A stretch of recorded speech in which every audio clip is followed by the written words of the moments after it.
All right, welcome to The Explainer. Today we are diving headfirst into one of the all-time great American ghost stories, Washington Irving's classic, The Legend of Sleepy Hollow. We're going to peel back all the spooky layers. We're talking characters, symbols, and that big mystery at the heart of it all that people have been arguing about for, well, centuries. You know, it all comes down to this one huge question, right? What in the world actually happened to our poor schoolmaster Ichabod Crane?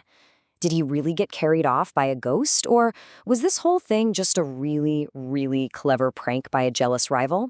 That's what we're here to investigate. So, let's jump right into the heart of the action.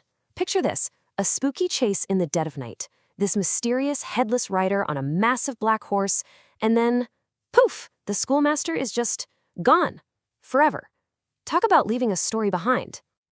Okay, so you can see how it all went down, step by step. First, you've got the party, where everyone's telling ghost stories and totally freaking Ichabod out.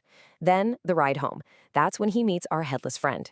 It turns into this frantic chase to the bridge, and bam, the rider throws his head, Ichabod's knocked off his horse, and he vanishes. All that's left, his hat and a smashed pumpkin. Now, this whole sequence is key, but to really get it, we have to understand the man at the center of it all. Okay, so let's zoom in on our guy, Ichabod Crane. You can't solve this puzzle without understanding him first.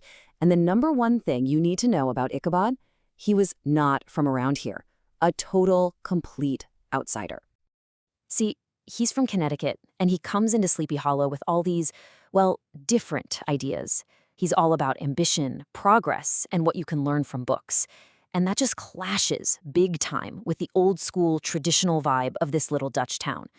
So he's not just some new guy. To them, he's kind of like a threat to their whole way of life. And, you know, Irving doesn't really paint a flattering picture of him, does he? He's shown as pompous, pretty self-serving, and man, is he superstitious. He eats up every single ghost story he hears. He thinks he's a great singer and dancer, but he's not. And his main goal? Marrying Katrina Van Tassel for her family's money. All of this, especially how gullible he is, basically makes him the perfect target. He's practically walking around with a prank me sign on his back. Right. So if Ichabod's the target, who's the one taking aim? Well, let's meet our prime suspect. The town hero, the guy everyone loves, Abraham Van Brunt, better known as Bram Bones. And this guy is the polar opposite of Ichabod in pretty much every single way. And this right here, this is the heart of the conflict. You've got Ichabod, the outsider, who represents progress and ambition. He's all about book learning and gossip, and what he really wants is the Van Tassel fortune. Then you've got Bram Bones, the hometown hero. He stands for tradition and community, loves a good time and harmless pranks, and all he wants is to marry Katrina. They're both after the same prize, and it's a total clash of worlds. It's a classic setup for a showdown. You know, you can't talk about this story without talking about the town itself. Sleepy Hollow is practically its own character. It's described as this place that's kind of stuck in time. It's all about its ghost stories and old traditions. So this sleepy, superstitious atmosphere isn't just a backdrop. It's a living, breathing part of the story that really doesn't take kindly to outsiders like Ichabod. Okay, so we've got our victim and our prime suspect. Time to put on our detective hats and take a closer look at the clues left behind at the scene. First up, the big one. The clue everyone remembers, the smashed pumpkin. Now, this is so much more than just a little spooky fall decoration. It's probably the single most important piece of evidence we have. Why? Because it points away from a ghost and straight towards a good old-fashioned human prank. And the story itself gives us a massive hint. The narrator tells us that Bram Bones, well, he can't help but laugh whenever someone brings up that pumpkin. It's like a giant flashing sign pointing right at him, basically connecting him to the weapon that scared Ichabod out of town for good. But wait, there's more. This is a really interesting detail. After Ichabod vanishes, what do the townspeople do? They burn his books. Think about that. It's a huge symbolic move. They're not just clearing out his stuff, they're literally erasing his influence, getting rid of all that troublesome outside thinking he brought with him. So all of this leads us to two very different explanations for what went down.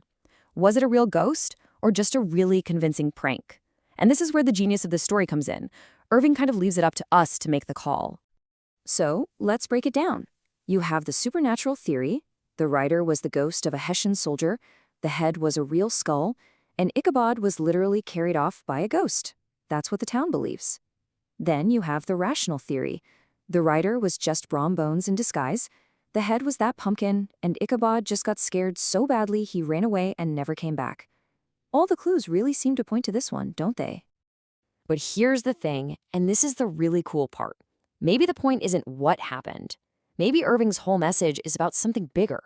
It's about how stories get told and retold, and why, maybe, just maybe, we shouldn't believe everything we hear. The story itself is, well, it's unreliable. Just think about how we even get the story. First, the whole thing happens. Then, some old guy tells the story at a party. Then, like 30 years later, our narrator, Diedrich Knickerbocker, finally writes it down. It's like a decades-long game of telephone. And the kicker? The storyteller who tells Knickerbocker the tale even says, yeah, I don't believe half of it myself. Irving is practically screaming at us to not take this story at face value. So what became of our runaway schoolteacher? Well, the story gives us one last little twist, and it's a pretty funny, ironic one, considering how badly he was rejected by Sleepy Hollow. So according to one version of events, Ichabod Crane is alive and well. And not just that, he's successful. He became an attorney, then a politician, and eventually a court justice. So far from being a victim, he left that little town behind and made it big.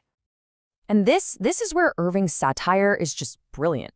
He's basically saying that all the things that made Ichabod a total outcast in Sleepy Hollow, being pompous, self-serving, kind of gullible, those were the exact things that helped him become a success in the world of politics. It's hilarious, right? Getting chased out of town was ironically the greatest career move he ever made. So that leaves us with a pretty big question, doesn't it? Who was the real winner here? The guy who stayed and got the girl, or the guy who got driven away and became a judge? It just goes to show you that the legend of Sleepy Hollow is so much more than just a spooky Halloween story.